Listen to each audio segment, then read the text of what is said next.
Working on the E66, the N62 motor.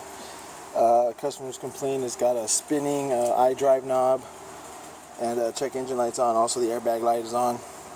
Went and checked the battery state of charge. It keeps popping up as it's low, and it keeps saying recharge on the dash. So we're going to address that. We're also opening up the hood just to give it a once over. The customer just bought this car, he said. So right out of the gate, we take a look here, and we got our worm drive, where the worm gears leaking from the bottom of the O-ring there. The CCV valve. This has got a little slight leak there. Wouldn't hurt to have that maintenance. Coils look original. Got a little bit of leak back there on the rear. The center camshaft position sensors. Possible valley pan down below in there leaking. We can focus in. We got a lot of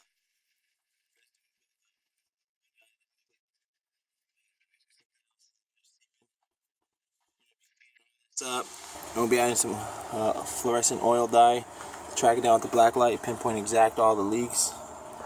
Just giving it a good once over. Definitely a lot of buildup down there on the bottom. So we're going to be hopefully finding some of these leaks and taking care of them. Same time, we're just giving it a good once over. Got a little residue around the oil cap, CCV valve again, and then worm gear once again as well. Back eccentric camshaft sensors, got seepage, and just going to clean it all up, make it look nice. We already replaced the O-ring on the power steering cap that was leaking. Happen to have a spare there. These are like some of the common leak points on all the vehicles, I'm assuming, because everyone I see seems to be leaking in the same spot. But another good item to pay attention to, you might want to address sometime down the line as a maintenance item, are the oil check valves. They live right here in the cylinder head. I don't know if you can see it. It's right behind this bolt here. There's 3 of them on each side. I've already serviced one vehicle for having them blow out. Right here, this little Torx right in there. That's one of them. There's 3 on each side, so it holds oil pressure up in the top portion of the motor. Definitely a good idea to keep that maintained if you're not one of those people who changes their oil all the time.